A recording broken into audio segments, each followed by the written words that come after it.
దేవుని పిల్లలారా, మరి చేరవచ్చినటువంటి మీ అందరికీ ముందుగా మన ప్రభు మన రక్షకుడైన యేసయ్య పరిశుద్ధ నామములో నా హృదయపూర్వక వందనాలు తెలియజేస్తున్నాను. మరి ప్రియులారా, ఈరోజు క్రైస్తవులుగా దేవుడు మనకు కొన్ని విషయాలను తెలియజేయాలని ఆశపడుతూ ఉన్నాడు. చూడండి పిల్లరా, బైబిల్ గ్రంథంలో మనం ఎప్పుడు కూడా ఆలోచన చేస్తే ఒక గొప్ప స్థానంలో ఉన్నటువంటి ఒక సేవకుడు తప్పు మార్గాన్ని వెళ్తున్నప్పుడు చిన్న సేవకుల చేత దేవుడు చెప్పించినట్లుగా మనం చూస్తాం. చిన్న సేవకుల చేత, కొన్ని సందర్భాల్లో బాలుల చేత కూడా చెప్పించినట్లుగా బైబిల్లో మనకి సందర్భాలు ఉన్నాయి. ఇది చాలా జాగ్రత్తగా మనం గమనించినట్లయితే మన జీవితాలను సరిచేసుకోవడానికి దేవుడు మనకు అవకాశాన్ని ఇస్తున్నాడు అని మనము గ్రహించాలి. ఇది ఎవరు గ్రహించాలి? ముఖ్యంగా పెద్ద పెద్ద సేవకులుగా పిలువబడుతున్న వాళ్ళు, పెద్ద పెద్ద సంఘాలను కలిగి ఉన్న వాళ్ళు మరీ ప్రాముఖ్యంగా తెలుసుకోవాలి. మేము పెద్ద సేవకులము, మా యొక్క 1000 మంది ఉన్నారు, 1,00,000 మంది ఉన్నారు, ఇలాంటివి మనుషులు ఒప్పుకుంటారేమో కానీ దేవుడు అస్సలు ఒప్పుకోడు. ఇది మనం గుర్తుపెట్టుకోవాలి. ఈరోజు నీ సంఘం నిండడానికి కారణము నీ గొప్పతనం కాదు, యేసును బట్టి నీ సంఘం నిండింది. ఆ యేసు లేకపోతే నువ్వెవరో తెలియదు, ఇంతమందికి నువ్వు పరిచయం అయ్యేవాడు కాదు, ఇంత గొప్ప పేరు ప్రఖ్యాతులు నీకు ఉండేవి కాదు. ఒకసారి ఆలోచన చేసుకోవాలి, వారికి వాళ్ళే ఆలోచన చేసుకోవాలి. ప్రియులారా, ఎదుగుతున్న కొద్దీ మన జీవితాన్ని ఇంకా అభివృద్ధి పనుల్లో మనం నడిపించుకోవాలి. ఒక వ్యక్తి ఎదిగే కొద్దీ ఎక్కువగా దేనికి అవకాశం ఉందంటే అతని హృదయంలో గర్వపడడానికి అవకాశము ఉన్నది. ఇది మనం గుర్తుపెట్టుకోవాలి. ఎప్పుడైతే ఒక వ్యక్తి గర్వపడతాడో, అతని హృదయంలోనికి గర్వం అనేది చోటు చేసుకుంటుందో, అతని జీవితంలో నెక్స్ట్ జరగబోయేది ఏంటో తెలుసా? మరి చెప్పగలరా? పతనం. ఏమవుతుంది? పతనము ప్రారంభమవుతుంది. కాబట్టి ఈ ఒక్కటి క్రైస్తవుడు గుర్తుపెట్టుకోవాలి, తుది శ్వాస విడిచేంత వరకు హృదయంలోనికి గర్వం అనేది రానివ్వకూడదు. ఒకవేళ గర్వం వచ్చిందా, వెంటనే మోకాలు లేచి దేవుడి దగ్గర పశ్చాత్తాపడి వెంటనే దాన్ని తీసేసుకోవాలి.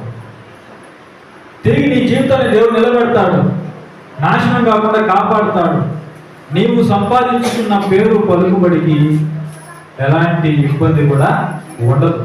ఇది మనం గుర్తుపెట్టుకోవాలి. ప్రతి ఒక్కరు కూడా ఇది తెలుసుకోవాలి. ఈ సందేశము నేను చెప్పడానికి ప్రధానమైన కారణం ఏంటంటే, ఈరోజు మన భారతదేశంలో మణిపూర్ అనే రాష్ట్రంలో క్రైస్తవులు ఎంత ఇబ్బందులు పడుతున్నారో మనం కళ్ళారా చూస్తున్నాం. ఈరోజు ప్రపంచ వేదిక పైన మణిపూర్ మనకి కనిపిస్తుంది. ఎంతో దయానీయమైనటువంటి స్థితిలో, ఎంతో బాధాకరమైనటువంటి పరిస్థితిలో మణిపూర్ మనకు కనిపిస్తుంది. అందులో మణిపూర్లో ఉన్నటువంటి క్రైస్తవ జీవితాలు మనం చూస్తే హృదయం అంతా కూడా వేదనతో నిండిపోతుంది. అక్కడ క్రైస్తవుల పైన జరుగుతున్నటువంటి దాడులు, హింసలు, హత్యలు, మందిరాలు ధ్వంసం చేయడం, క్రైస్తవులను హింసించడం, క్రైస్తవులను బాధ పెట్టడం, వారి మీద జరుగుతున్నటువంటి అఘాయిత్యాలు, అనేక మందిని చంపుతున్నారు. ఇవన్నీ మనం చూస్తున్నప్పుడు అనేక మందికి నిలవడానికి నీడలేక అరణ్యాల్లోనికి పారిపోయి దేవుణ్ణి విడిచిపెట్టకుండా, నిలవడానికి నివాసం లేకపోయినా, ఉండడానికి వస్తువులు లేకపోయినా, అదే స్థితిలో వాళ్ళు దేవుణ్ణి స్తుతిస్తూ ఉన్నప్పుడు వారి విశ్వాసాన్ని చూసి మనం గొప్ప పాఠాలు ఈరోజు నేర్చుకోవాలి. ఈరోజు ప్రపంచంలో ఒక ఆశీర్వదింపబడినటువంటి స్థితిలో, గొప్ప స్థితిలో ఎంతో మంది క్రైస్తవులు ఉన్నారు. ఈరోజు మనము ఒక మంచి స్థితి కలిగి ఉన్నామంటే అది దేని కొరకు, దేనికి మనకు దేవుడు ఈ మంచి స్థితిని ఇచ్చాడు? మంచిగా పాటలు పాడడానిక, మంచిగా డ్యాన్సులు వేసుకోవడానిక, లేకపోతే కడుపు నిండా తినడానిక, మనకి ఉన్నదంతా లోకానికి చూపించడానిక, మన అందాన్ని చూపించడానిక, మన తలాంతులను టాలెంట్స్ని చూపించడానిక? ఒకసారి మనం ఆలోచన చేయగలిగితే క్రైస్తవుడు ఈరోజు వాళ్ళ యొక్క బాధ్యతలను మర్చిపోయి ప్రవర్తిస్తున్నారు అనేది మనం తెలుసుకోవాలి. క్రైస్తవులకు దేవుడు ప్రారంభం నుంచి ఏం నేర్పిస్తున్నాడు తెలుసా? ఆది కాండం నుండి దేవుడు తన పిల్లలకు ఏం నేర్పిస్తున్నాడు తెలుసా? దేవుని యొక్క ఉన్నటువంటి ప్రధానమైన స్వభావం, దేవుని యొక్క తత్వం ఏంటో తెలుసా? ఇవ్వడం. దేవునికి ఇష్టం ఇవ్వడం, తీసుకోవడం కాదు. దేవునికి తీసుకోవడం ఇష్టం లేదు. ఆయన ఎప్పుడు కూడా ఇచ్చే స్థితిలోనే ఉంటాడు. ఆయన ఇస్తున్నాడు మనిషికి, ప్రారంభం నుండి మనిషికి ఇస్తూనే ఉన్నాడు. 6వ దినమున మనిషిని చేసినప్పుడు మనిషికి కావలసినవన్నీ దేవుడు ముందుగా ఇచ్చాడు, చేశాడు, ఇచ్చాడు. అవి లేకపోతే మనుషులు బ్రతకలేరు. మనం ధరించుకున్నటువంటి ఈ శరీరానికి కావలసినవన్నీ దేవుడు ముందుగా సిద్ధపరిచాడు. దేవుడు ఇచ్చినవి లేకపోతే మనం బ్రతకలేము భూమి మీద. దేవుడు మనిషి కొరకు ఈ సృష్టిని ఇచ్చాడు, పంచభూతాలను ఇచ్చాడు, గాలి ఇచ్చాడు, సూర్యుడు ఇచ్చాడు, చంద్రుడు ఇచ్చాడు, వర్షాన్ని ఇచ్చాడు. ఇవన్నీ లేకపోతే మనం బ్రతకలేం. ఈరోజు మనుషులు ఏమనుకుంటారంటే, మనుషులు కనిపెట్టినటువంటి వస్తువులు లేకపోతే మనం బ్రతకలేమనుకుంటున్నారు. వాటి కొరకు కష్టపడుతున్నారు. అవి లేకపోతే చాలా మంది చచ్చిపోతున్నారు. చాలా మంది చూడండి. అంటే దేవుని యొక్క విలువ, దేవుడు ఇచ్చిన వాటి విలువ మనిషికి అర్థం కావడం లేదు. ఒకవేళ దేవుడు మనకి ఇచ్చినవన్నీ కూడా తిరిగి తీసుకుంటే ఏ మనిషి కూడా బ్రతకలేడు. మనం పీల్చుకున్నటువంటి గాలి ఒక 2-3 నిమిషాలు మనం ఆపేస్తే ఏమైపోతుంది? మన ప్రాణాలు గాలిలో గెలిచిపోతుంది, మన శరీరం మట్టిలో గెలిచిపోతుంది. చూడండి, రేపటికి 2 మనం చచ్చిపోతే ఆలోచన చేయండి. వర్షాలు పడకపోతే కరువుతో మనుషులు వెలుగులలాడి చచ్చిపోతారు. సూర్యుడు ఉదయించకపోతే మన జీవితాలు అంధకారంలోనే ఉండిపోతాయి. చంద్రుడు రాకపోతే మన జీవితాలు ఎలా ఉంటాయో ఒకసారి మీరు ఆలోచన చేయండి. దేవుడు ఇచ్చినవి మనకు ఆపేస్తే, తిరిగి తీసుకుంటే ఏ మనిషి కూడా బ్రతకలేడు భూమి. దేవుడు ఇచ్చేవాడు, ఆయన గొప్ప దాత. ప్రజలకు సమస్తాన్ని ధారాళంగా ఇచ్చాడు. మనిషి ద్వారా ఆయన ఏమీ కోరుకోవడం లేదు. తన గుణాలను ఈ లోకానికి చూపించాలని మాత్రమే ఆయన కోరుకుంటున్నాడు. ఇది లోకంలో ఉన్న ప్రజలకు తెలియకపోయినా మనం బాధపడవలసిన అవసరం లేదు. క్రైస్తవులు చెప్పుకుంటూ, యేసు ప్రభువుల వారిని వెంబడిస్తున్నామని మాట్లాడుకుంటూ, ఆయన్ని ఆరాధిస్తున్నామని చెప్పుకుంటున్న వాళ్ళు, ఆయన పిల్లలుగా మేమున్నామని చెప్పుకుంటున్న వాళ్ళు, దేవుడు ఏమి మనకు వాయించి ఇచ్చాడో అనే విషయాలను విస్మరించి వాళ్ళకు నచ్చినట్లుగా ప్రవర్తిస్తుంటే సత్యాన్ని తెలుసుకున్న వాళ్ళు ఎంతో బాధపడతారు. చూడండి, ప్రారంభం నుండి దేవుడు మనిషికి నేర్పిస్తున్నది ఇవ్వడం. ఎవరికి ఇవ్వాలి మనం? ఏమి ఇవ్వాలి మనం? ఎవరికి ఇవ్వాలి? ఎవరికి ఇవ్వాలి మనం? ఉన్నవాడిగా, కడుపు నిండిన వాడిగా, వస్త్రాలు ఎక్కువైపోయి బీరువా నిండా ఉన్న వాళ్ళగా, ఎవరికి ఇవ్వాలి మనం? దేవుని పిల్లలు ఎవరికి ఇవ్వాలి? ప్రియులారా, ఈ లోకంలో కనిపిస్తున్నది ఏంటంటే స్వార్థం. లోకము యొక్క మార్గం స్వార్థం. అందుకే ఇప్పటికీ మన దేశంలో కానీ ప్రపంచ దేశాల్లో పేదరికము విలయతాండవం చేస్తుంది. పేదరికం ఎందుకు? పేదరికం ఎందుకు? అనేక మందికి ఉండడానికి నివాసాలు లేవు. ఎందుకు? అనేక మంది భారతీయ పౌరులు, భారతదేశ ప్రజలు ఎందుకు ఇంకా అనేక మంది రోడ్ల మీద పడుకుంటున్నారు? చలికి ఒలిగిపోతున్నారు, వానకి తడిచిపోతున్నారు, ఎండకి ఎండిపోతున్నారు. ఎందుకు ఇంకా ప్రజలకు తినడానికి తిండి లేదు? ఎందుకు ఇవన్నీ జరుగుతున్నాయంటే మనుషులలో ఉన్నది స్వార్థం. మనుషులలో ఉన్నది స్వార్థం. ఒక అధికారంలోనికి రాగానే పేదవాడిని పట్టించుకునేవాడు లేడు. పేదవాడిని హక్కుని చేర్చుకునేవాడు లేడు. పేదవాడికి కావలసిన వాడిని ఇచ్చేవాడు లేడు. ఇంకా ఉన్నవాడికే ఇస్తారు. ఇల్లులు ఉన్నవాడికే ఇస్తారు. ఉద్యోగాలు ఉన్నవాళ్ళకే, భోజనం ఉన్నవాడికే, వస్త్రాలు ఉన్నవాడికే, నీళ్లు ఉన్నవాడికే. వీళ్ళరా ఒకసారి మీరు ఆలోచన చేయండి. ఈ లోకం అంతా కూడా స్వార్థంతో నిండి ఉన్నది. క్రైస్తవులు నమ్మినటువంటి ప్రభు, క్రైస్తవులు నమ్మినటువంటి దేవుడు, ఆయనలో ఏ కోశాన కూడా స్వార్థం అనేది కనిపించదు. ఆయన పరిశుద్ధుడు, ఆయన నీతిమంతుడు, ఆయన నిస్వార్థపరుడు, ఆయన పక్షపాతము లేనివాడు. ఆయన ఒకటే తెలుసు, మనుషులకు ఇవ్వడం తెలుసు. ఆయనకి ఇవ్వడమే తెలుసు. మన పాపముల నిమిత్తము చివరికి తన సొంత కుమారుడిని ఈ లోకానికి పంపించి మన కొరకు బలిచ్చాడు.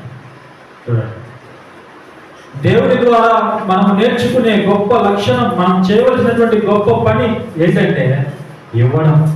ఎవరికి ఇవ్వాలి దేవుడా అని ఒకవేళ మనం అడిగితే ఎవరికి ఇవ్వాలి? మనం లోకంలో అనేక మంది చేస్తున్నట్లుగా ఉన్నవాడికే ఇవ్వాలా? కడుపు నిండా తిన్నవాడికే తిండి పెట్టాలా?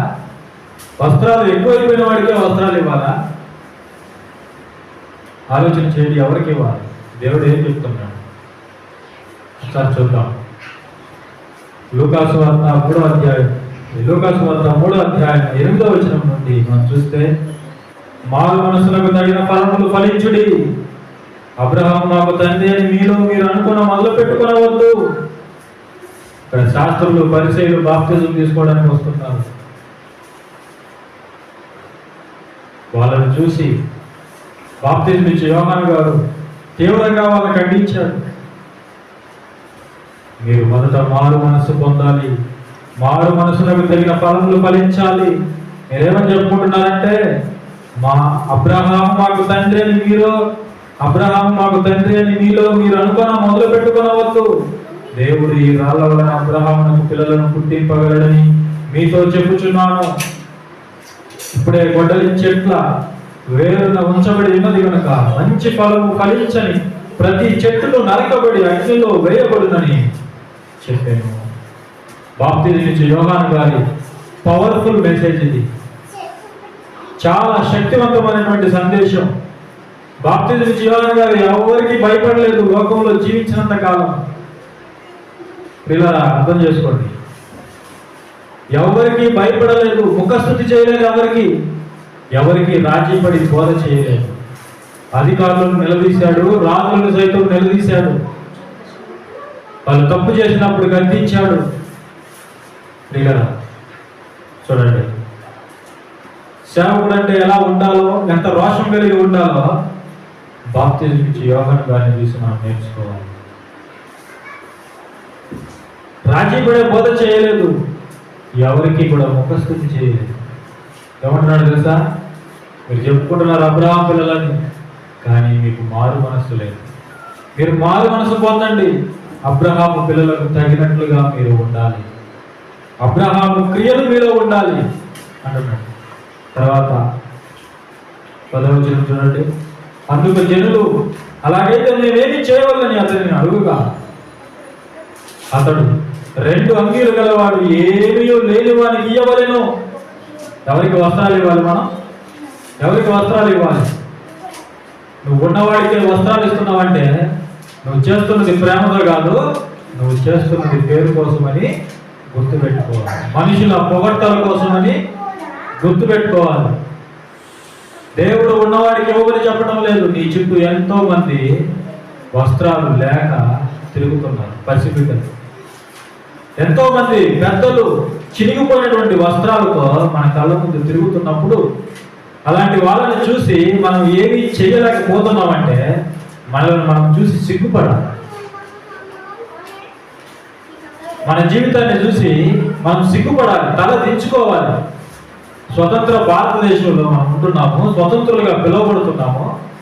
ఒకప్పుడు బ్రిటిష్ వాళ్ళు మమ్మల్ని వేధించారని మహనీయులు పోరాటం చేసి ప్రాణాలు సైతము లెక్క చేయకుండా పోరాడి వాళ్ళ రక్తాన్ని కూడా చిందించి మనకి స్వాతంత్రాన్ని తీసుకొని వస్తే ఈరోజు అదే స్వాతంత్రాన్ని మనం అడ్డు పెట్టుకొని ఈ దేశంలో ఏం చేస్తున్నాం చెప్పండి? పేదవాడిని పట్టించుకోవడం లేదు. పైగా పేదవాడి మీద దాడి చేసి పేదవాడిని చంపుతున్న వాళ్ళు ఈరోజు ఎంతో మంది ఉన్నారు. చూడండి, దేశం ఎంతగా దిగజారిపోతుందో ఒకసారి మనం ఆలోచన చేయాలి.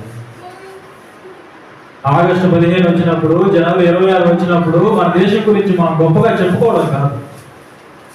మన దేశంలో ఏం జరుగుతుందో ఇలాంటి పరిస్థితులు మన కళ్ళ ముందు కనిపిస్తున్నప్పుడు ఎవరో చేస్తారు, ఎవరో వస్తారని చెప్పుకోవడం కాదు. సాటి భారతీయుడిగా, సాటి పౌరుడిగా, సాటి ఇరుగు పొరుగు వాడిగా నువ్వు ఏం చేస్తున్నావు అనేది మనల్ని మనం ప్రశ్న వేసుకోవాలి. మనల్ని మనం ఆత్మ పరిశీలన చేసుకోవాలి. ఈరోజు మనం ఆనందంగా జీవిస్తున్నాం. ఈ స్థితి ఇచ్చింది నీకు దేవుడు. ఎందుకు ఇచ్చాడో తెలుసా నీకు? ఈరోజు నీకు విస్తారంగా వస్త్రాలు ఉన్నాయి. ఎందుకు నీకు ఇన్ని వస్త్రాలు ఉన్నాయో తెలుసా? ఇక్కడ చెప్తున్నాడు చూడండి, 2 అంగీలు గలవాడు ఏమీ లేని వానికి ఇవ్వాలి. నీ దగ్గర 2 ఉన్నాయనుకో, 1 లేని వానికి ఇవ్వాలి. 1 లేని వానికి ఇవ్వాలి. 2 ఉన్నవాడే 1 ఇవ్వాలి. అంటే నీకు ఉండడానికి 1 సరిపోతుందని కదా దాని అర్థం? చెప్పండి. నువ్వు బ్రతకడానికి, నీ దేహాన్ని కాపాడుకోవడానికి నీకు 1 సరిపోతుంది. మరి లేనివాడు ఉన్నాడు. లేని వాడికి ఎవరు సహాయం చేయాలి? లేని వారికి ఎవరు సహాయం చేయాలి? దేవుడే ఇస్తాడు అని గాలి మాటలు చెప్పకూడదు. చాలా మంది ఈరోజు గాలి మాటలు చెప్తున్నారు. అది గాలి మాట. ప్రార్థన చేసుకోవాలి, ఇస్తాడు దేవుడు, నీలో విశ్వాసం లేదు, ఇవన్నీ దారుణమైనటువంటి మాటలు. దేవుడు నీకేం చెప్తున్నాడో మొదట అది చెయ్యాలి. దేవుడు ఇచ్చే స్వభావం కలిగిన గొప్ప దాత. ఆయన గుణాన్ని నీలో చూడాలనుకొని నిన్ను ఒక మంచి స్థితిలో ఉంచాడు దేవుడు. ఒక మంచి స్థితిలో. ఆ స్థితిని బట్టి నువ్వు గర్విస్తూ నువ్వేం చేస్తున్నావు తెలుసా? నీ అందాన్ని చూపించుకుంటున్నావు, నీకున్నటువంటి ధనాన్ని చూపించుకుంటున్నావు, నీకున్నటువంటి పేరు పలుకుబడి నువ్వు చూపించుకుంటున్నావు. 1000 రూపాయలు ఒంటి మీద వస్త్రాలు వేసుకుని వస్తాడు ఒక సేవకుడు. 1000 రూపాయలు లగ్జరీ జీవితాన్ని జీవిస్తూ ఆదివారం వచ్చి వాక్యం చెప్తాడు. ఏం చెప్తాడు? ఇదే మాటలు చెప్తాడు. మళ్ళా ఇవే మాటలు, బైబిల్ పెట్టుకున్న మాటలే. ఇలా 1000 రూపాయలు, లక్షల రూపాయలు లగ్జరీ జీవితం క్రైస్తవ సేవకుడికి అవసరమా? ఇదేనా దేవుడు చెప్పాడు మనకి? ఇలాంటి లగ్జరీ జీవితాన్ని జీవించాలన్నా దేవుడు నీకు ఇచ్చాడు. నీ చుట్టూ అనేక మంది ఇబ్బందుల్లో ఉన్నవాళ్ళు, వస్త్రాలు లేని వాళ్ళు, గృహాలు లేని వాళ్ళు, తిండి లేని వాళ్ళు, సరైన వసతులు లేని వాళ్ళు ఎంతో మంది మన సంఘంలో, మన సమాజంలో కనిపిస్తున్నా చూసి చూడనట్టుగా వెళ్తున్నాడంటే సేవకుడా? చెప్పండి, సేవకుడా? ఈరోజు చాలా మంది ఇదే ధోరణి ప్రదర్శిస్తున్నారు క్రైస్తవ్యంలో. ఒకటి గుర్తుపెట్టుకోండి, దేవుడు ఇలాంటివన్నీ సహించేవాడు. నీకు ఒక మంచి స్థితిలో ఉంచాడు. సహాయము చేయగలిగినటువంటి సామర్థ్యాన్ని నీకు ఇచ్చినప్పుడు నువ్వు దాన్ని చేయలేదనుకో, మరొకటి చేత దేవుడు చేయిస్తాడు. దేవుడికి అది పెద్ద పని కాదు, మరొకటి చేత చేయిస్తాడు. కానీ ఎవరైతే చూసి చూడనట్టు ఉన్నారో వారు దేవుని చేతిలో పడ్డారని గుర్తుపెట్టుకోవాలి. దేవుని చేతిలో పడ్డ భయంకరము అన్నాడు ఎబ్రీ పత్రికలో పౌలు గారు. ఆయన చేతిలో పడకుండా చూసుకోవాలి. ఎవరైనా, నువ్వు పెద్దవాడువో, నువ్వు చిన్నవాడువో, నువ్వు అధికారివో, నువ్వు సామాన్యుడువో, ఆయన చేతిలో పడకుండా చూసుకోవాలి. ప్రపంచాన్ని పరిపాలించినటువంటి చక్రవర్తులకి బుద్ధి చెప్పాడు దేవుడు. ప్రపంచాన్ని పరిపాలించిన చక్రవర్తికి బుద్ధి చెప్పాడు. నువ్వు ఏ పాటి వాడు? నువ్వేమైనా ఒక దేశానికి మంత్రివా? ఆలోచన చేయండి. ఫరోకు బుద్ధి చెప్పాడు. నెబుకద్నెజరు చేత గడ్డి తినిపించాడు. నెబుకద్నెజరు అంటే ఎవరో తెలుసా? ప్రపంచాన్ని పరిపాలించిన బబులోను మహారాజు. అత్యంత క్రూరుడు, అత్యంత పరాక్రమశాలి. అలాంటి వాళ్ళ చేత దేవుడు గడ్డి తినిపించాడు. నువ్వు ఒక లెక్క, నీ చేత కూడా తినిపిస్తాడు. గర్వపడే ప్రతి ఒక్కరి చేత తినిపిస్తాడు దేవుడు గడ్డి. పశువులాగా గడ్డి ఎవరు తింటారు? పశువులాగా మార్చేస్తాడు దేవుడు. చూడండి ఏం చెప్తున్నాడు దేవుడు ఇక్కడ. 2 అంగీలు కలిగిన వాడు ఏమీ లేని వానికి ఇవ్వాలి. పిల్లరా ఒకటి గుర్తుపెట్టుకోండి. నీ కళ్ళ ముందు ఎవరైనా పసిపిల్లలు బట్టల్లాగా తిరుగుతున్నారంటే ఇచ్చే సామర్థ్యం నీకుంటే ఆలోచించకుండా మనం సహాయం చేయాలి. ఆలోచించకుండా, గుర్తుపెట్టుకోండి, ఆలోచించకుండా. నీ దగ్గర 2 ఉంటే ఒకటి ఇవ్వండి అతనికి. రేపటి గురించి నువ్వు ఆలోచన చేయొద్దు. ఏం కట్టుకోవాలి, ఏం తినాలి, ఏం త్రాగాలి నువ్వు ఆలోచన చేయొచ్చు. దేవుడు నీకు అనుగ్రహిస్తాడు. దేవుడు నీకు సమకూరుస్తాడు. ఎందుకంటే నువ్వు లేని వారికి ఇచ్చావు.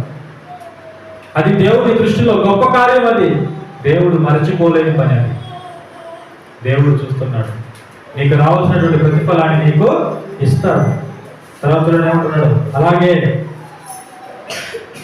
ఆహారం గలవాడును అలాగే చేయవలెను. ఆహారం ఉన్నవాడు కూడా అలాగే చేయాలి. ఈరోజు చాలా మంది ఆహారం ఎక్కువైపోయి పడేస్తున్నారు. ఆహారాన్ని పడవేస్తున్నారు.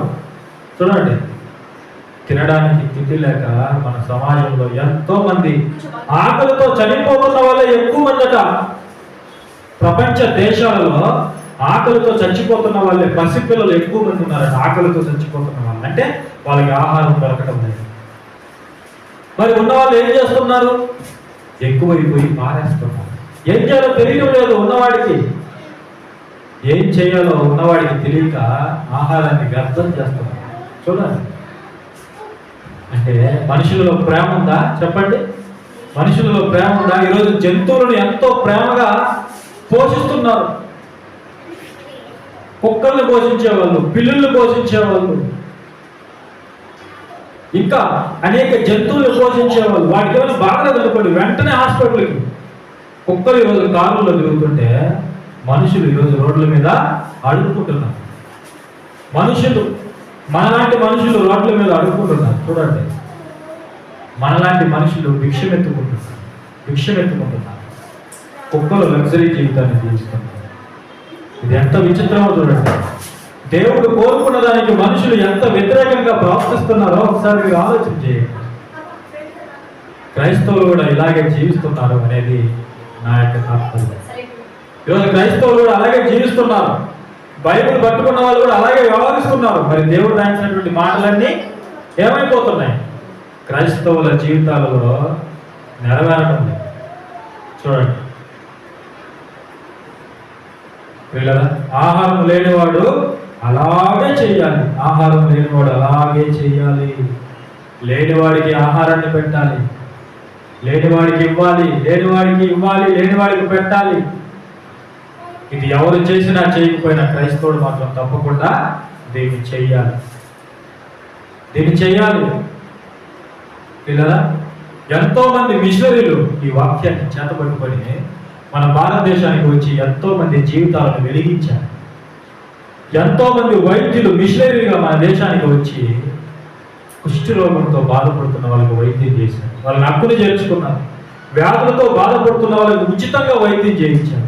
మన దేశంలో ఉన్న మూఢాచారాలన్నింటినీ కూడా తొలగించడానికి పోరాటాలు చేశారు. సతీసాగమన పద్ధతి, బాల్య వివాహాలు, శిశువుల నరహత్యలు, శిశువుల బలి, ఇంత భయంకరంగా మూఢాచారాలతో అంధకారంలో ఉన్నటువంటి మన దేశాన్ని ఎంతో మంది మిషనరీలు వచ్చి వెలిగించారు. అందులో గొప్పవాడు విలియం కేరీ. వాళ్ళు పేదలను ఆదరించారు. లేని వారికి అన్నం పెట్టారు. వస్త్రాలు లేని వారికి వస్త్రాలు ఇచ్చారు. ప్రేమగా వాళ్ళని ఆదరించారు. వాళ్ళని దగ్గరికి తీసుకున్నారు. పిల్లలు ఆలోచన చేయండి. క్రైస్తవులుగా మనం ఇది చేయాలి. అవసరాల్లో ఉన్న వారి దగ్గరికి వెళ్ళి మీరు ప్రార్థన చేసుకొని చెప్పడం కాదు. ఇలా ఆలోచించేది. దేవుడు ఈరోజు మనకి ఏం చెప్తున్నాడు? మనం ఇది చెయ్యాలి. లేనివాడికి మనం సహాయం చేయాలి. లేనివాడికి ఈరోజు సంఘంలో ఏం జరుగుతుంది చెప్పండి? దేవుడు ఈరోజు మనకు మంచి స్థితిలో వచ్చాడు.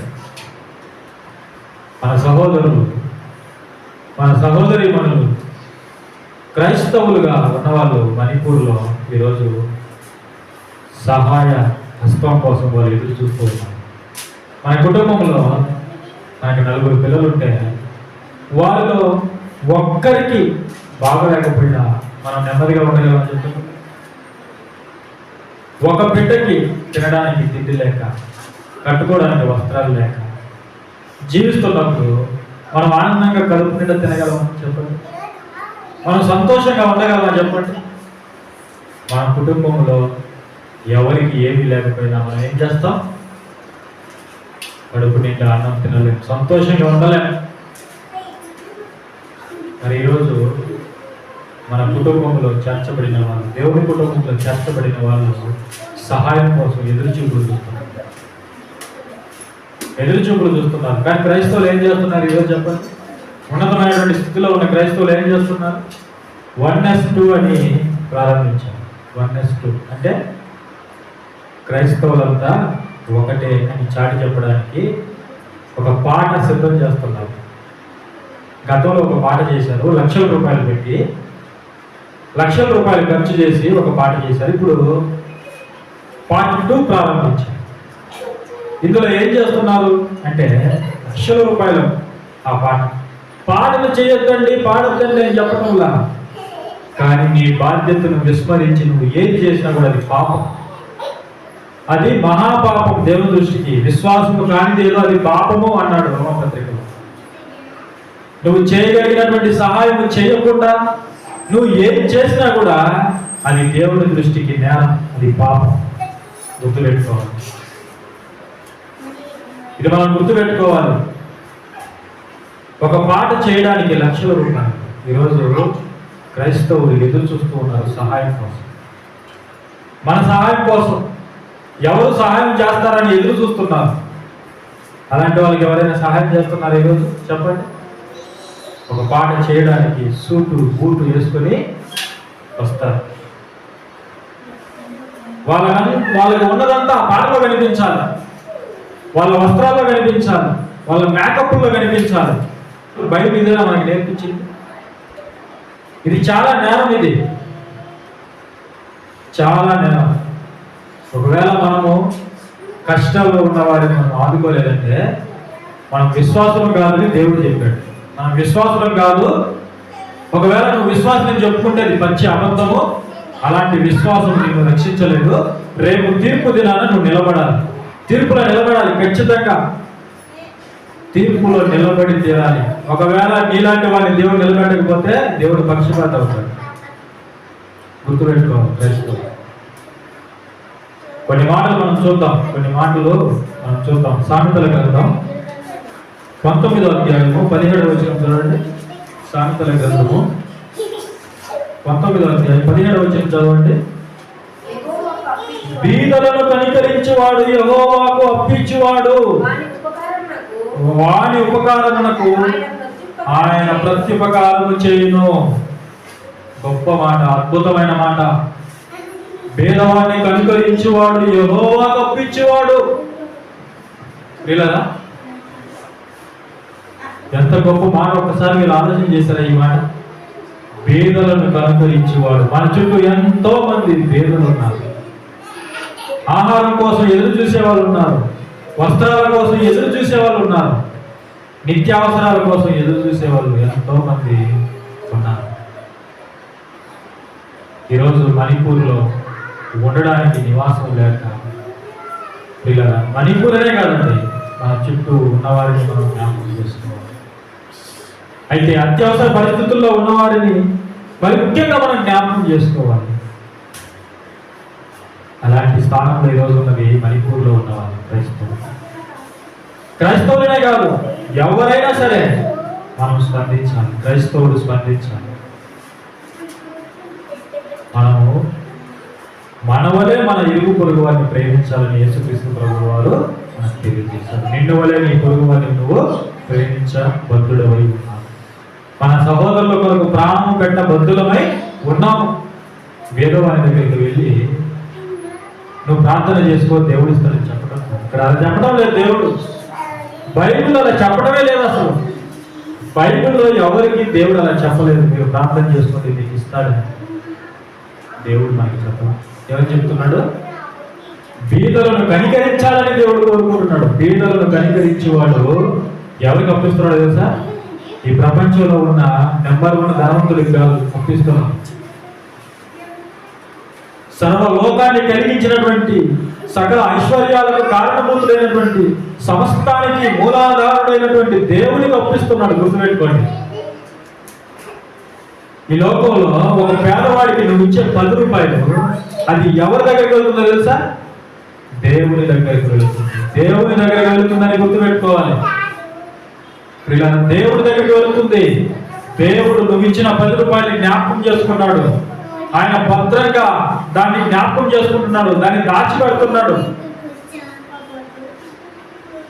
పేదలను కనికరించేవాడు యెహోవాకు అప్పించేవాడు. నువ్వు పేదలకు సహాయం చేస్తున్నావా? అయితే నువ్వు దేవునికి అప్పిస్తున్నావు. భూమి మీద 6 అడుగులు 60 సంవత్సరాలు ఆయుష్కాలం కలిగిన మనిషికి కాదు నువ్వు ఇస్తున్నది. అమరుడైనటువంటి దేవుడికి, ఆది అంతము లేని దేవుడికి, ఉన్నవాడైనటువంటి దేవుడికి నువ్వు అప్పిస్తున్నావు. చూడండి ఎంత గొప్ప స్థితి. అయితే పేదలను నువ్వు కనికరిస్తే, నేను పేదవాడికి సహాయం చేస్తాను, నాకు ఎవరిస్తారు, నాకు తిరిగి ఏమొస్తుంది అని చాలా మంది అనుకుంటూ ఉంటారు. అయితే ఈ రహస్యాన్ని మనం తెలుసుకోవాలి. మన చుట్టూ ఉన్నటువంటి పేదలను మనం కనికరిస్తే, వారికి గృహాన్ని మనం ఇచ్చామనుకోండి, గృహం లేని వాడికి గృహం ఇస్తే, వస్త్రాలు లేని వాడికి వస్త్రం ఇస్తే, తిండి లేని వాడికి తిండి పెడితే, వారి దగ్గరికి తీసుకుంటే, వాడిని ప్రేమిస్తే, వాడిని ఆదరిస్తే, దేవుడు దాన్ని మర్చిపోయేవాడు. చూడండి ఇక్కడ ఏమంటున్నాడు, చూడండి ఏమంటున్నాడు దేవుడు? వాడి ఉపకారములకు ఆయన ప్రత్యుపకారము చేయను. ఎవరు ప్రత్యుపకారం చేసేది? దేవుడు. దేవుడు ప్రత్యుపకారం చేస్తాను అని చెప్తున్నాడు. వీళ్ళ చూడండి, మన స్థితి ఇలాగే ఉండదు. ఈరోజు మనం ఉన్నతమైనటువంటి స్థితిలో ఉన్నాం. ఈ స్థితి ఇలాగే ఉంటుందని ఎవరైనా గ్యారెంటీ ఇవ్వగలరా? చెప్పండి, ఎవరైనా గ్యారెంటీ ఇవ్వగలరా? ఏ సమయంలో ఏం జరుగుతుందో మనకు తెలియదు. మన స్థితి ఉన్నపాటున ఎలా మారిపోతుందో మనకు తెలియదు. ఒకసారి కరోనాని జ్ఞాపకం చేసుకోండి, ఎన్నో సునామీలను జ్ఞాపకం చేసుకోండి, ఎన్నో వరదలను మీరు జ్ఞాపకం చేసుకోండి. ఉన్నవాళ్ళు ఉన్నపాటున అడుక్కునే స్థితిలోనికి వచ్చినటువంటి సందర్భాల్లో జ్ఞాపకం చేసుకోండి. ఒకసారి రేపేమి సంభవించినో నీకు తెలియదు అన్న దేవుని మాటను మనం జ్ఞాపకం చేసుకోవాలి. ఈరోజు మన స్థితి బాగుందంటే భవిష్యత్తుకి మనం బాటలు వేసుకోవాలి. భవిష్యత్తులో ఒకనొక రోజు నీకు కూడా కష్టం వచ్చినప్పుడు, ఆ కష్టం నుండి నువ్వు తప్పించబడాలంటే ఈ రోజే నువ్వు సిద్ధపాటు కలిగి ఉండాలి. ఏంటా సిద్ధపాటు? దాచిపెట్టుకోవడం కాదు, లేని వాడికి ఇవ్వడం. ఇది గుర్తుపెట్టుకోవాలి. లేని వాడికి నువ్వు ఇస్తే ఒకనొక రోజు నీకు లేనప్పుడు దేవుడు సహాయ హస్తాన్ని నీకు పంపిస్తాడు. ఇది మనం గుర్తుపెట్టుకోవాలి. దేవుడు అన్యాయస్తుడు కాదు, చేసినటువంటి సహాయాన్ని మర్చిపోయేవాడు కాదు. ఆయనకు నీ వల్ల సహాయం అవసరం లేదు. ఆయన పిల్లలు పేదవాళ్ళుగా పిలువబడుతున్న వాళ్ళు, బ్రతుకుతున్న వాళ్ళు ఎంతోమంది ఉన్నారు, వాళ్ళని నువ్వు ఆదుకోవాలి. దేవుడి ప్రేమను చూపించాలి, దేవుడి స్వభావాన్ని నువ్వు కనపరచాలి. అదే దేవుడు చెప్తున్నాడు. చూడండి, ఈరోజు మణిపూర్లో క్రైస్తవులు ఎంతో ఇబ్బంది పడుతున్నారు. నీ దగ్గర ఎంతో ధనం ఉంది, ఇచ్చే స్తోమత నీకుంది. ఈరోజు నువ్వు ఏం చేస్తున్నావు? ఆ ధనంతో నువ్వు ఏం చేస్తున్నావు? ఆలోచన చేయండి ఒకసారి. నువ్వు మాత్రమే తినడమా? నీ కుటుంబం మాత్రమే ఆనందంగా ఉండడమా? దీన్ని క్రైస్తవ జీవితం అని దేవుడు అన్నాడు. ఇది స్వార్థపూరితమైనటువంటి జీవితం అని దేవుడు చెప్తున్నాడు. క్రైస్తవుడు అంటేనే తన కొరకు తాను ఆలోచించుకునేవాడు క్రైస్తవుడు ఎప్పుడూ కాదు. తన కొరకు తానే చూసుకునేవాడు, తన క్షేమాన్ని తానే కోరుకునేవాడు క్రైస్తవుడు కానే కాదని మనం గుర్తుపెట్టుకోవాలి. మరి అతను ఎవరు? స్వార్థపరుడు. అతను స్వార్థపరుడు. చూడండి, మనం వస్త్రాలు కొనాలంటే ₹1000, మనం తినే తిండి ఖరీదైనటువంటి తిండి, మనం జీవించే జీవితం ఖరీదైనటువంటి జీవితం, రాయల్ జీవితాన్ని జీవిస్తున్నారు ఈరోజు సేవకులు మొదలుకొని సామాన్యుల వరకు. ఇదంతా ఎవరిచ్చారయ్యా మీకంటే దేవుని వల్ల సంపాదించుకున్నదే. దేవుని వల్ల సంపాదించుకొని ఎదుటి వారి వరకు ఆలోచించకుండా బ్రతుకుతున్నారంటే ఇది స్వార్థపూరితమైన జీవితం కదా? చెప్పండి, స్వార్థపూరితమైన జీవితం కదా? నువ్వు విశ్వాసాన్ని చెప్పుకోవడం అది న్యాయమేనా? ఒకసారి మనం ఆలోచన చేయాలి. చూడండి, ఇలాంటి జీవితాన్ని మనం జీవిస్తున్నట్లయితే మనం విశ్వాసులం కాదు, మనం క్రైస్తవులము కానే కాదు. ఇది మనం గుర్తుపెట్టుకోవాలి. మన సహోదరులు మన కొరకు ఎదురు చూస్తున్నారు, ఆశతో ఎదురు చూస్తున్నారు, సహాయం కొరకు ఎదురు చూస్తున్నారు. నీ దగ్గర ₹1,00,000 మూలుగుతున్నాయి బ్యాంకులు. ఏం చేస్తావు? వాటిని ఏం చేస్తావు? ₹1,000 జీతం వస్తుంది ఈరోజు నీకు. వాటిని ఏం చేస్తావు? నీ కొరకేనా? నీ కొరకేనా? ఎదుటి సహోదరుని కొరకు ఆలోచించేది ఏమైనా ఉందా?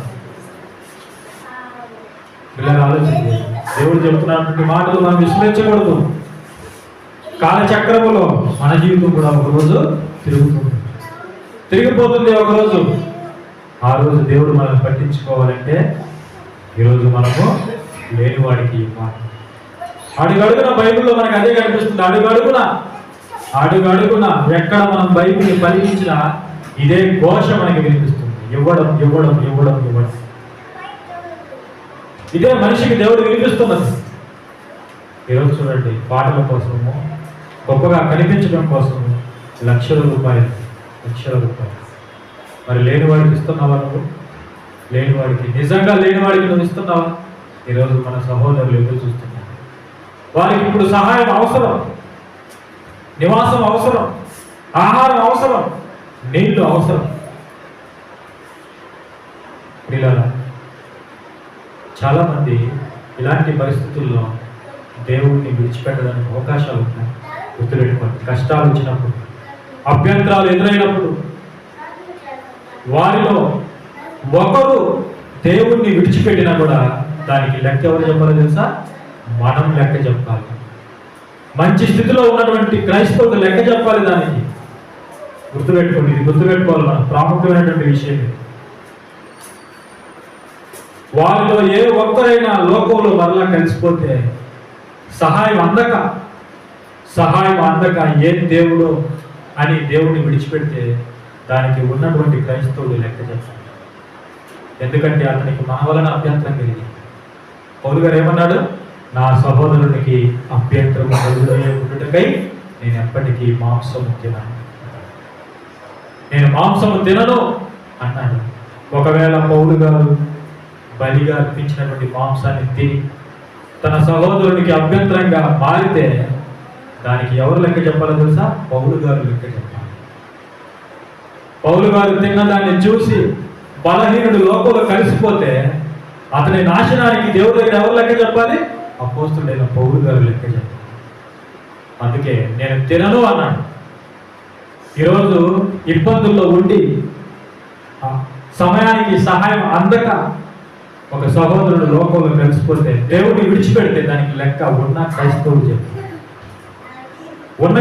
చెప్పాలి ఖచ్చితంగా. ఇది మనం నోట్ చేసుకోవాల్సినటువంటి పాయింట్. ఈరోజు గుర్తుపెట్టుకోండి, క్రైస్తవుడు అంటే ఒక మంచి జీవితాన్ని జీవించేవాడు క్రైస్తవుడు ఎప్పటికీ కానీ తన సహోదరుడిని పట్టించుకునేవాడే క్రైస్తవుడు. ప్రియులారా, ఒకటి గుర్తుపెట్టుకోండి, ఈరోజు మన ద్వారా సహాయం అందవలసి ఉండగా మన వలన సహాయం అందడం లేదంటే మనము చనిపోయిన వారితో లెక్క. గుర్తుపెట్టుకోండి, మనము చనిపోయిన వారితో లెక్క. మనం చచ్చిన స్థితిలో బ్రతుకుతున్నామని లెక్క. నువ్వు చూపించుకోవచ్చు, నాకు అందం ఉంది, నాకు ధనం ఉంది, నాకు అధికారం ఉంది, నాకు పేరు పలుకుబడి ఉంది, పెద్ద సంఘం ఉంది, 1000 మంది ఉన్నారు, నువ్వు చెప్పుకోవచ్చు. కానీ నువ్వు చచ్చిన వాడితో సమానం. నువ్వు చచ్చిపోయావు. ఎదుటి వ్యక్తి గురించి నువ్వు ఆలోచించడం లేదంటే నువ్వు చనిపోయావు అని మనం గుర్తుపెట్టుకోవాలి. మన దిగంబరత్వాన్ని మనం గుర్తుపెట్టుకోవాలి. మనం గమనించాలి. మన దిగంబరత్వాన్ని గుర్తుపెట్టుకొని మనం వస్త్రాలు వేసుకున్న వారిపై ఉండాలి. కాబట్టి దేవుడు ఏమో చెప్తున్నాడు చూడండి, చివరికి ఒక మాట చూసుకొని మనం ముగించుకుందాం. దేవుడు ఈరోజు మనతో మాట్లాడుతున్నటువంటి శ్రేష్టమైనటువంటి మాటలు, హెచ్చరికపు మాటలు. యాకోబు పత్రిక 2వ అధ్యాయం 14 నుండి 17 వచనం వరకు, నా సహోదరులారా, క్రియలు లేనప్పుడు ఎవడైనను తనకు విశ్వాసము కలదని చెప్పిన ఎడల ఏమి ప్రయోజనము? అట్టి విశ్వాసం అందరిని రక్షింపగలదా? ఇది ఎలాగుంది? సున్నితంగా చెప్తున్నట్లుందా? వార్నింగ్ ఇస్తున్నట్లుందా? దేవుడు ఏం చేస్తున్నాడు? వార్నింగ్ ఇస్తున్నాడు. ఇక్కడ వార్నింగ్. ప్రేమగా మాట్లాడుతున్నాడని ఏం చేసినా సహిస్తాడు అనుకోకూడదు. దేవుడు ప్రేమగానే చెప్తున్నాడు. తేడా జరిగితే మన జీవితాలు తారుమారైపోతాయి. నా సహోదరులారా, క్రియలు లేనప్పుడు ఎవడైనను తనకు విశ్వాసము కలదని చెప్పిన ఎడల ఏమి ప్రయోజనము? అట్టి విశ్వాసం అతన్ని రక్షింపగలదా? చాలా మంది అలా ఉన్నారు కాబట్టి దేవుడు ఇక్కడ చెప్తున్నాడు. చాలా మంది విశ్వాసులను చెప్పుకుంటూ క్రియలు లేని చచ్చిన జీవితాన్ని జీవిస్తున్నారు, మృతమైన జీవితాన్ని జీవిస్తున్నారు. అలాంటి విశ్వాసము అతన్ని రక్షింపలేదు. గుర్తుపెట్టుకొని, అతన్ని రక్షింపలేదు, రేపు అతన్ని తీర్పులో నిలబెడుతుంది. ఇలాంటి విశ్వాసం ఉంటే. ఇంతకీ క్రియలు అన్నారు కదా, ఏం క్రియలు అండి ఇవి? ఏం క్రియలు? మేము పాడుతున్నాం కదా, మేము దేవునికి ఇస్తున్నాం కదా, సంఘానికి పాస్టర్ గారికి ఇస్తున్నాం కదా, దశభాగాలు తీసుకొని ఇస్తున్నాం కదా, శుభ్రంగా పాటలు పాడుతున్నాం కదా, మంచిగా పాటలు పాడుతున్నాం కదా, ప్రార్థనకు వెళుతున్నాం కదా, సభలకు వెళ్తున్నాం కదా, దేవుని వాక్యం వింటున్నాం కదా. ఇవన్నీ క్రియలు కాదండి, ఇవన్నీ క్రియలు కాదు. దేవుడు ఏమని చెప్తున్నాడు చూడండి, కిందికి 15వ వచనం చూడండి. సహోదరుడైనను సహోదరి అయినను దిగంబరులై ఆనాటికి భోజనము లేక ఉన్నప్పుడు, చూడండి, క్రియలు అంటే ఏంటో తెలుసుకోవాలి. ఈరోజు మనం క్రియలు అంటే ఏంటో మనం తెలుసుకోవాలి. చాలా మంది వాక్యం పట్టుకుంటే విడిచిపెట్టరు, 1-2 గంటలు చెబుతూనే ఉంటారు, దంచేస్తారు మైక్ పట్టుకుంటే. నువ్వు దంచడం అవసరం లేదు. దంచడం అలవాటు అయిపోయింది ఈరోజు చాలా మందికి. దంచడం వాక్యం దంచడం అవసరం లేదు. దేవుడికి ఏం కావాలి? క్రియలు కావాలి. దేవుడికి క్రియలు కావాలి. నువ్వు ఏం చెప్తున్నావో అది చెయ్యాలి, ఏం పాడుతున్నావో నువ్వు అది చెయ్యాలి. నువ్వు పాడడానికే పరిమితం అయితే, చెప్పడానికే పరిమితం అయితే అలాంటి జీవితం నిన్ను రక్షించలేదు, రేపు తీర్పులో నిలబెడుతుంది. ఇది గుర్తుపెట్టుకోవాలి మనం. తర్వాత మనం చూస్తే చూడండి, సహోదరుడైనను సహోదరి అయినను దిగంబరులై ఆనాటికి భోజనము లేక ఉన్నప్పుడు, వాళ్ళకి వస్త్రాలు లేవు, భోజనము లేదు. నీ సహోదరుడు, నీ సహోదరి, నీ ఇరుగు పొరుగువాడు అలాంటి స్థితిలో ఉన్నప్పుడు నువ్వేం చేయాలి? మీలో ఎవడైనను శరీరమునకు కావలసిన వాటిని ఇయ్యక సమాధానముగా వెలుడి, చలిగాచుకొనుడి, తృప్తి పొందుడని చెప్పిన ఎడల ఏమి ప్రయోజనము? ఏం చేయాలి? మొదట మనం శరీరానికి కావలసిన వాటిని ఇవ్వాలి. నువ్వు విశ్వాసం అయితే ఇవ్వాలి, పట్టించుకోవాలి. నీ సహోదరుని పట్టించుకోవాలి, సహోదరిని పట్టించుకోవాలి, నీ ఇరుగు పొరుగు వాడిని పట్టించుకోవాలి. వాళ్ళని పట్టించుకోకుండా వాళ్ళకి వస్త్రాలు లేకపోవడం చూసి, వాళ్ళకి ఆహారం లేకపోవడం చూసి పట్టినట్టుగా తిరుగుతున్నావంటే నువ్వు విశ్వాసే కాదు. అలాంటి వాళ్ళు రక్షింపబడలేరు. గుర్తుపెట్టుకోండి, తీర్పులో నిలబడతారు. రేపు తీర్పులో నిలబడతారు. ఆ స్థితిలో నుంచి మనం బయటపడాలని దేవుడు కోరుకుంటున్నాడు. వాళ్ళకి శరీరానికి కావాల్సిన వాటిని ఏక ఏమని చెప్తున్నారట? సమాధానంగా వెళ్ళండి. అమ్మా, సమాధానంగా వెళ్ళండి. అయ్యా, సమాధానంగా వెళ్ళండి, చలి కాసుకోండి. ఆడ మంటుంది, మీరు వెళ్ళి చలి కాసుకోండి అంటారు. ఇది న్యాయమా? చెప్పండి, ఇది న్యాయమా? ఈరోజు చాలా మంది చెప్తున్నది అదే. మణిపూర్ కొరకు ప్రార్థన చేయండి. ఎస్, ప్రార్థన చేయాలి. అంతేనా? క్రైస్తవ జీవితం అంతేనా? ప్రార్థన చేయడం అన్నా నీ వల్ల అయ్యేది?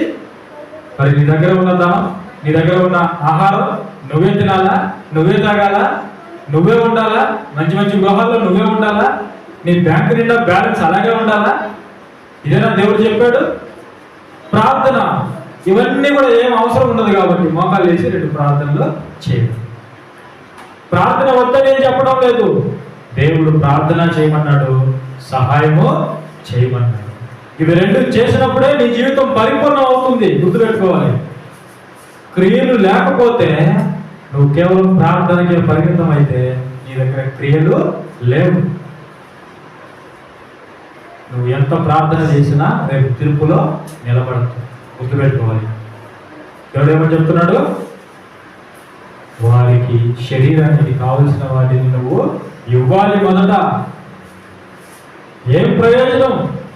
చలిగాసుకోండి, తృప్తి పొందండి.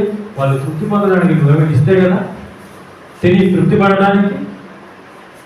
వాళ్ళకి తినడానికి ఆహారం లేదు, దేహాన్ని కాపాడుకోవడానికి వస్త్రాలు లేవు, సిగ్గుని కాపాడుకోవడానికి వస్త్రాలు లేవు. నువ్వు సహాయం చేయగలిగిన సామర్థ్యం నీకు ఇచ్చి స్థితిలో ఉంచి దేవుడు నువ్వు అలా ప్రవర్తించకపోతే నీ జీవితానికి ఏం ప్రయోజనం? చెప్పండి, ఏం ప్రయోజనం? 17వ వచనం, అలాగే విశ్వాసము క్రియలు లేనిదైతే అది ఒంటిగా ఉండి మృతమైన దగ్గును.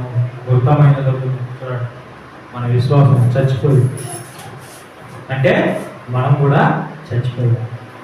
ఈరోజు ఉన్నతమైన స్థితిలో ఉండి సహాయం చేయగలిగిన సామర్థ్యం ఉండి మణిపూర్లో ఉన్నటువంటి క్రైస్తవులను పట్టించుకోవడం లేదు అంటే, మన చుట్టూ ఉన్నటువంటి పేదవాళ్ళను పట్టించుకోవడం లేదంటే వాళ్ళు ఆత్మీయంగా దేవుని దృష్టిలో చనిపోయారు. ఇది మనం రాసుకోవాలి. చనిపోయారు. మీరు దేవుని దృష్టిలో చనిపోయారు. కాబట్టి పిల్లరా, మనకి ఇది చాలా ప్రాముఖ్యమైనటువంటి విషయం. కాబట్టి మనలో ఎవరైనా సరే మణిపూర్లో ఉన్నటువంటి క్రైస్తవులకు కానీ మన చుట్టూ ఉన్న పేదవాళ్ళకు కానీ సహాయం చేయాలనుకుంటే వెంటనే మనం స్పందించాలి. అక్కడికి వెళుతున్న వాళ్ళు ఎంతోమంది సేవకులు ప్రాణాలు తెగించి అక్కడికి వెళ్ళి వారికి కావాల్సినటువంటి సహాయాన్ని అందిస్తూ ఉన్నారు. కాబట్టి మీలో ఒకవేళ ఎవరైనా సహాయం చేయాలనుకుంటే ఈ వీడియో చూస్తున్న వాళ్ళు కూడా, యూట్యూబ్ ద్వారా చూస్తున్న వాళ్ళు కూడా ఒకవేళ పంపించాలనుకుంటే ఖచ్చితంగా సహాయం చేయాలని నేను కోరుకుంటున్నాను. ఈరోజు మనం సహాయం చేయగలిగినటువంటి స్థితిలో ఉండి కూడా సహాయం చేయకపోతే మనం వాక్యానికి అన్యాయం చేసిన వాళ్ళం, మన విశ్వాసము చనిపోయింది అని గుర్తుపెట్టుకోవాలి. కాబట్టి పిల్లల, నా వంతు అయినటువంటి సహాయం నేను కూడా చేశాను. ఇక ముందుకు కూడా నా వల్ల అయినంత సహాయం నేను చేస్తాను. పిల్లల, మన సహోదరులు ఇలాంటి స్థితిలో ఉన్నప్పుడు మనం కడుపు నిండా ఎలా అన్నం తినగలం? చెప్పండి. చికెన్లు, మటన్లు, బిర్యానీలు చేసుకొని మనం ఎలా తినగలం? ఒకసారి ఆలోచన చేసుకుంటే మనం అలా ప్రవర్తిస్తున్నామంటే అది చాలా భయంకరమైనటువంటి స్థితి. అలాంటి స్థితి మనం కలిగి ఉండకూడదు. తక్షణమే మన సహోదరులకు మనము సహాయము చేయడానికి వెంటనే స్పందించాలి. మన దగ్గర వేల రూపాయలు ఉన్నాయి, లక్షల రూపాయలు ఉన్నాయి. వాళ్ళకి ఒక 500 మనం పంపించలేమా? చెప్పండి. ఒక 500, ఒక 1000 రూపాయలు మనం వాళ్ళకి పంపించలేమా? మన సహోదరులను ఆదుకోలేమా? చెప్పండి. వాళ్ళ స్థితి బాగున్నప్పుడు వాళ్ళు 10 మందికి సహాయం చేస్తారు. ఈరోజు మన స్థితి బాగుంది, మనం ఒకరికి సహాయం చేస్తే ఒకనొక సందర్భంలో మన ద్వారా సహాయం పొందుతున్న వాళ్ళు 10 మందికి సహాయం చేసే శక్తిని దేవుడు వాళ్ళకి ఇస్తాడు. ఈరోజు మనం ఒకరికి సహాయం చేస్తే వచ్చే కాలంలో మన ద్వారా 100 మందికి సహాయం చేసే సామర్థ్యాన్ని దేవుడు మనకి ఇస్తాడు. గుర్తుపెట్టుకోండి, మనకు దేవుడు మంచి సామర్థ్యాన్ని ఇస్తున్నాడంటే మనం దాన్ని వాడేయాలి. దాన్ని మనం ఏం చేయాలి? వాడేయాలి. నీకు మంచిగా పాటలు పాడి తలాంటి ఇచ్చినప్పుడు నువ్వేం చేస్తావు? పాటలు పాడి పాడి పాడి పాడి సమాజానికి వినిపించి సమాజాన్ని ఆశ్చర్యపరుస్తావు. అవునా కదా? ఆలోచన చేయండి. మరి నీ దగ్గర ఉన్నటువంటి ధనాన్ని నువ్వు ఎందుకు ఇవ్వలేకపోతున్నావు? వస్త్రాలు ఎందుకు ఇవ్వలేకపోతున్నావు? ఆహారం ఎందుకు ఇవ్వలేకపోతున్నావు? ఇది స్వార్థం కదా? ఆలోచన చేయండి. నీ దగ్గర ఉన్నటువంటి తలాంతుని, పాటలు పాడే తలాంతుని నువ్వు వాడే కొద్దీ నీ స్వరం ఇంకా మెరుగుపడుతూ ఉంటుంది, ఇంకా గొప్పగా వాడబడుతూ ఉంటావు. అలాగే మన దగ్గర ఉన్నటువంటి ధనాన్ని లేని మనకి ఖర్చు పెట్టామనుకోండి, దేవుడు నీకు ఇస్తూనే ఉంటాడు. ఎందుకంటే నీ దగ్గర ఇచ్చే గుణం ఉంది. ఇది సీక్రెట్, గుర్తుపెట్టుకోవాలి. నీ దగ్గర ఇచ్చే గుణం ఉంది కాబట్టి దేవుడు నీకు ఇస్తాడు. ఇచ్చేవాడికి దేవుడు ఇస్తాడు. కాబట్టి మనం ఇచ్చేది నేర్చుకోవాలి. ఈరోజు తప్పకుండా మనం చెయ్యాలి. అలా మనం చేయకపోతే, స్పందించకపోతే, మన ఇరుగు పొరుగు వారికి మనం సహాయకులుగా, ప్రయోజనకరులుగా ఉండకపోతే మనం క్రైస్తవులు మాత్రం కాదని ఈరోజు గుర్తుపెట్టుకోండి. కాబట్టి ఈ సందేశం మీకు అర్థమైందని భావిస్తూ ఆ ప్రకారంగా ముందుకెళ్ళాలని కోరుకుంటూ ఈ చిన్న ఆత్మీయ సందేశాన్ని నేను ముగిస్తున్నాను.